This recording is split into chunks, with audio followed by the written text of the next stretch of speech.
This is Randy Harper with Buckeye Coffee Roasters. We're going to talk a little bit about our BC-1. It's our smallest commercial sample and shop roaster. It roasts from 4 ounces to 1 pound per roast, as much as 5 roasts per hour. It's not a production roaster, so it's not recommended to run more than 2 or 3 hours a day, so I wouldn't use it for more than about 10 or 15 pounds of coffee, but it's a great little sample roaster for those who have a big roaster that can't do 4-ounce samples. It's also a great shop roaster for a coffee shop that may sell 10 or 15 pounds of coffee a day, or maybe brew 5 or so pounds and then sell the rest in bags or in K-cups. So we're going to show you a little bit about it. We've shown these before, but we'll show a little bit more, and we're going to do some roasts for you. When we had this unit developed, we wanted to use the same commercial components that are in the big roasters, such as the Omron controls, the same electronics, the same type of motors, the same steel, basically the same type of drum housing. And in doing that, as you can see, we couldn't fit it all on one machine, so we had to cut out the second Omron control, so we only have one for the bean temperature. There is a feature on the front of this machine that allows you to put 2 additional thermocouples in if you want to profile your coffee with a fidget and do ET and BT, although it does come with, in the back here, with the USB port that allows you to profile the bean temperature. So simply put, you turn the machine on right here, and it automatically starts turning the drum. There is no drum speed on this small roaster. This is the 2017 model, by the way. The 2018 model, coming out in August, will have a manual dial damper for airflow here, which will increase the ability to be more precise with airflow when roasting. Right now you've got a electronic, like a fan, an electronics airflow speed. You turn it up to about 20 or 30 to kick on the fan. You'll hear the fan kick on, and you basically have a range where you can hear the speeds of the fan increasing between about 20 and 50 or 60. So you kind of play around with that and get it to where you want. You absolutely have to have airflow when roasting with a gas roaster, and these roasters only come in propane or natural gas. There is only one exhaust that comes off of the exhaust or the chaff fan, and that is a 3-inch pipe. We have a temporary aluminum pipe on here, but if you're going to install it permanently, you can either install it with 3-inch piping, or you can put an adapter on, since 4 inches is more common, and run it from 3 to 4 inches. So we kicked on the on button. Now to start the roaster, we have to hit the igniter, which is referred to here as the baking button, and then turn on the gas. So we hit the igniter, we crank up the gas, we have airflow running, and in a moment you'll hear it fire up.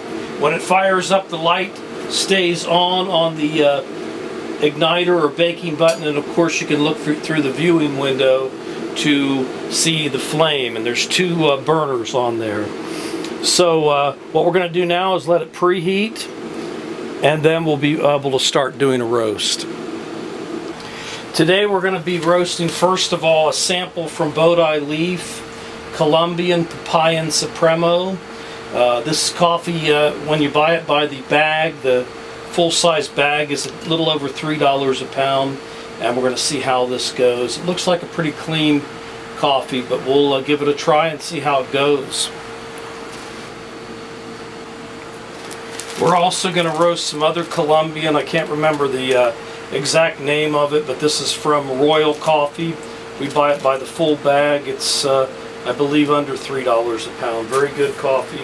And we're also going to do an organic coffee. If you like organic, or you think it's a good selling point, this is a organic Mexican coffee. It really is a nice tasting coffee. So we're going to do those as well.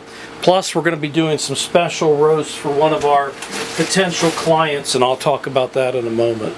We've been preheating the roaster for several minutes. One of the only things I don't like about the BC-1 is that it doesn't have a built-in timer. I wish they would have been able to squeeze that in, but that's an easy fix these days with most of our cell phones. We can use our stopwatch. So we've preheated it for a few minutes. It generally takes about 5, no more than 10 to 15 minutes depending on ambient temperature to preheat it up between about 350 and 400. Since this is our first roast, I like to preheat it a little higher than I normally would and then let it drop down to my charge point, which I like to charge the coffee at about 350. So we'll get started with that in just a moment. So we're up to 400. What I'm going to do is kick off the igniter button, which shuts off the gas, and I'll let it drop down to my charge point, which is right around 350, and then we'll go from there. On the first roast, the temperature is usually not completely accurate because not everything's heated up in the machine. One way to see if it is fairly accurate is to turn off the gas and turn off the airflow. And as you can see, it's actually heating up the thermocouple over 400. So I know that inside the drum it's really hot. So I'm going to bump up the airflow again just to bring the temperature down to about where I want it, which is about 350, and then we'll charge the beans. So we're almost down to 350. I'm going to go ahead hit my start button on my timer. I'm going to go ahead and charge the beans into the drum. Notice I have not turned on the heat again. I like to give it about 20 or 30 seconds or maybe 45 seconds for the beans to kind of evenly get some of that heat inside the drum. To help keep that heat in the drum, I went ahead and turned off the airflow, which at this early stage in the roast would just be pulling cool air in and cooling it down faster. So here we are at about 35 seconds, so I'm going to go ahead and turn the airflow back up to 20 or 30%. Make sure the fan visually is running, and then I'm going to hit the baking button, which automatically kicks it on to where I had left the gas range. Because I'm only roasting 8 ounces, I really don't need it up to 2.3 kPa. Keep in mind this is an LPG or propane roaster, so if this were natural gas it would be probably under 1 kPa or even a half kPa in the roasting process. But here it's been 1 minute and 13 seconds and it bottomed out at 230 degrees, and now it's starting its climb. Basically what you have now is the climb in what's called the drying phase. It's where the beans turn from that dull greenish look into a yellow, and that ranges in time generally from 5 to 7 minutes on these roasters, and it tops out in the drying phase at about 335 degrees. From there it will go into the what's called the Maillard or browning phase. So we'll let this run its cycle without boring you to death and turn the camera back on in a moment. Keep in mind while it's climbing, you still have access to view the window to see how the beans are developing. You also have the trier spoon, which you can check the beans. Obviously, at this early stage, it's not that critical to be viewing it yet. But as I can see, based on the time, which is 2 minutes 42 seconds, 277, I think that the rate of rise is a little faster than I want it to go. So I'm going to bump it down. I don't want to get too carried away, but I'm going to bump it down to 1.25 kPa. If I was using natural gas, I might be going as low as 1/2 or 1/4 kPa. Because I'd like for that range to be in the 5 to 7 minute range for it to reach 335. And as I can see, that climb is still higher than I want it. So I'm going to bump it down to 100 degrees. Now, bump it down to 1 kPa.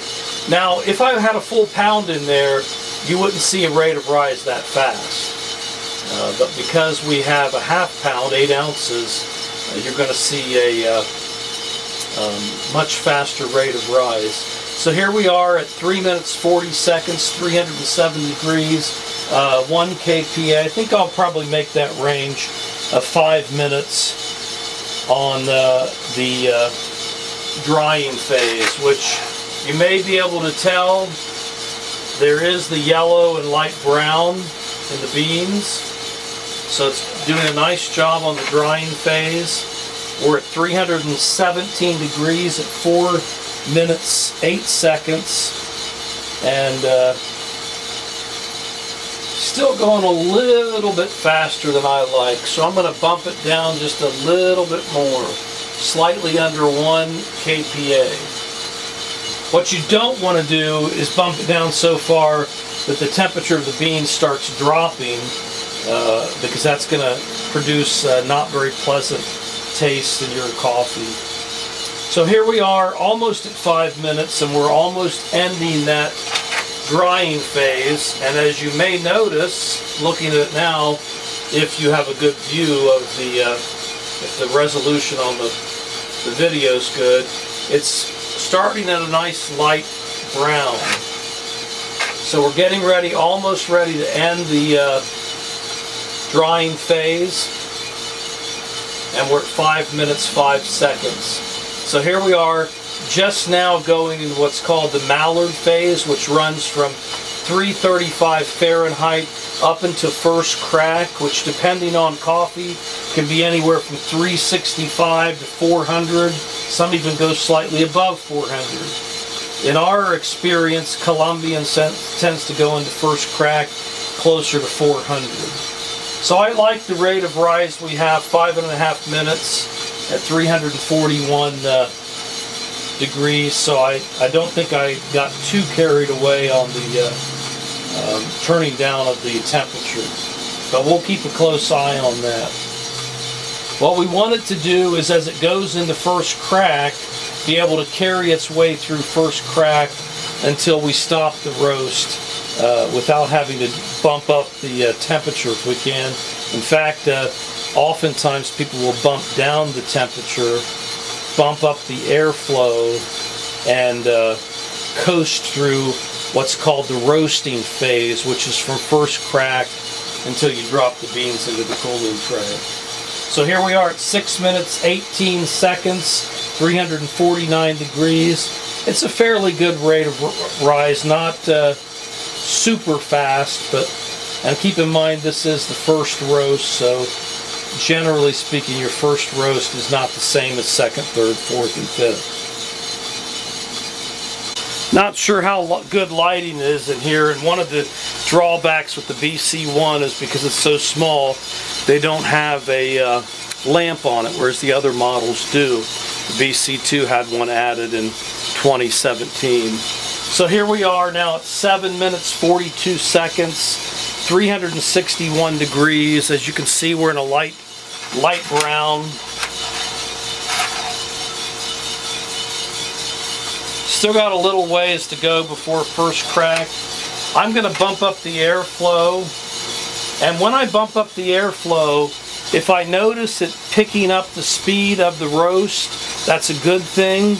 But if pulling that air through there is bringing too much cooler air through and actually slowing down the rate of rise, then maybe I either need to hold back on pulling that air flow through at that pace, or perhaps even need to bump up the kPa.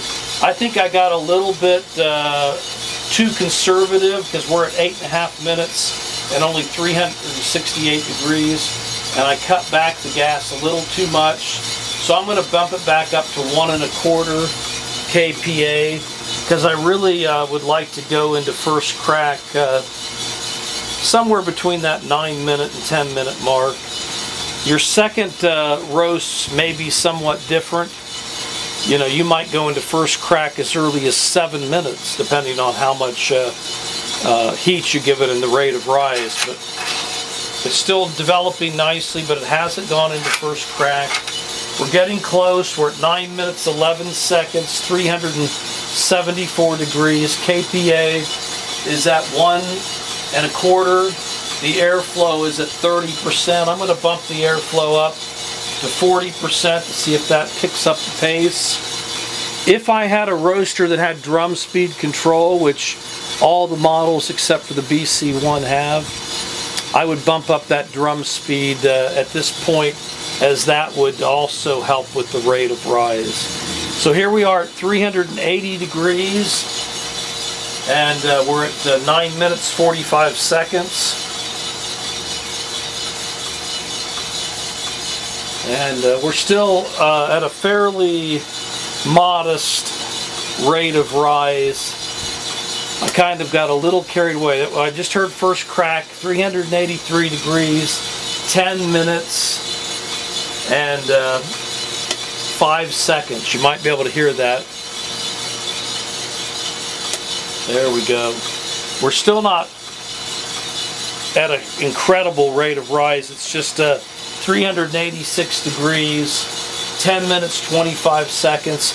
If my rate of rise was really ramped up as I started to go into first crack, I would probably cut the gas off and just let it ride out, or at least cut it back quite a bit. But because I really kind of slowly climbed into this first crack, I'm going to leave the gas right where it is, which is 1 1/4 kPa, 10 minutes, 50 seconds, 391 degrees. Not sure if you can get a view on that. But generally speaking, with Colombia coffee, a lot of people take it up to a higher temperature than they do others, like perhaps 420, 430, 440, in that range. So this roast is probably going to end up being about a 13-minute roast for me, as I probably will take it up to close to 430, maybe 440. Right now we're at 11 minutes, 26 seconds, 396 degrees.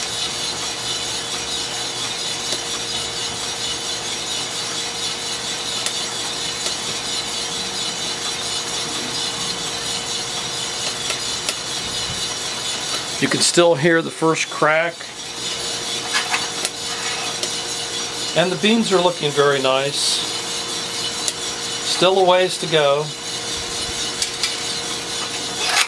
I go by sight, smell, sound, and even taste. When I think a coffee's near to where it's done, I will cool it with my fingers, a bean, break it in half, or take a bite. Depending on how chewy it is, as well as the taste and the texture, I may decide to let the beans go a little longer, or let them out. But we're still going to let it go longer because we're only at 405 degrees, 12 minutes 33 seconds. So I'm probably looking at the rate of rise we're going now, close to a 14-minute roast. And this is because I got a little bit worried because the rate of rise was pretty fast, and I bumped it all the way back. I think we were close to 1 3/4 or 2, and I bumped it all the way back to 1, whereas I probably should have bumped it back to 1 1/4 kPa. So we're at 13 minutes 4 seconds, 411 degrees. At this point, this is the roasting period. You want to keep a close eye on your beans, checking them about every 15 to 30 seconds in the trier spoon, viewing them through the window. So first crack has ended. A lot of people will take Colombia to the beginnings of second crack. Some like to go very dark and take it well into second crack. I don't like to do that. Personally, I like the looks of the coffee right now. I'm going to try one out. We're at 13 minutes 45 seconds, 418 degrees. An interesting little thing about the BC-1 is the cooling tray, because it's so small and will only hold up to a pound, does not have mixing arms, but that can be adjusted very easily if you've got a big lot of coffee, by just spinning it around as it pours out, so it doesn't mound up all in the, or bunch up all at the door there. Also, because it's just one quick puff of smoke, there's no ventilation to the outside. It all just brings the smoke through, which should be fine in a work and kitchen area where there may be overhead exhaust fans or an open area.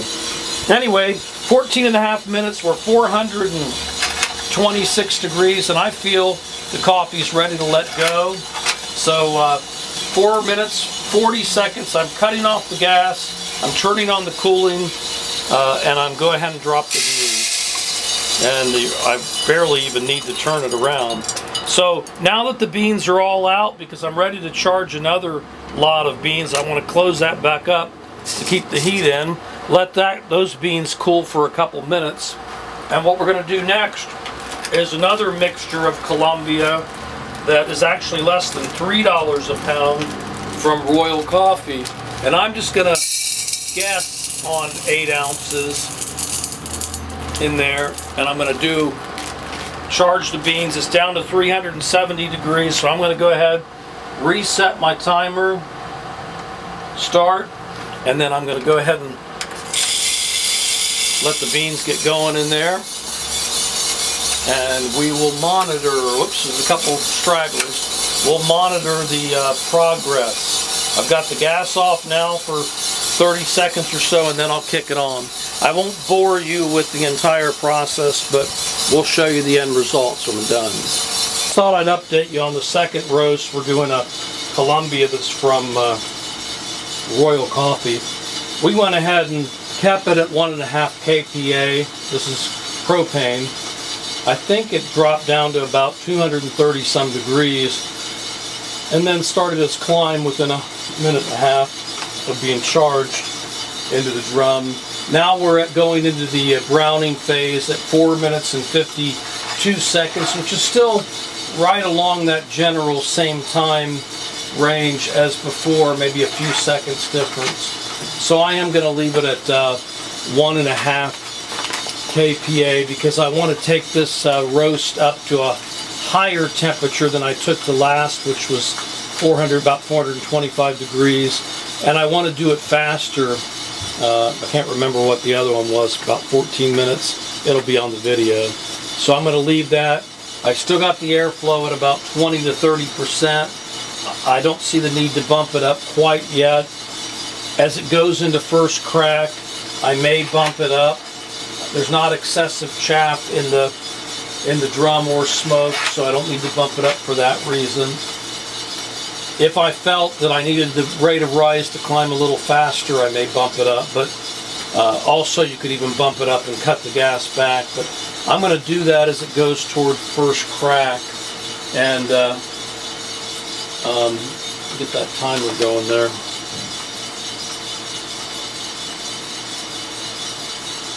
So we're at 6 minutes 7 seconds, 378 degrees.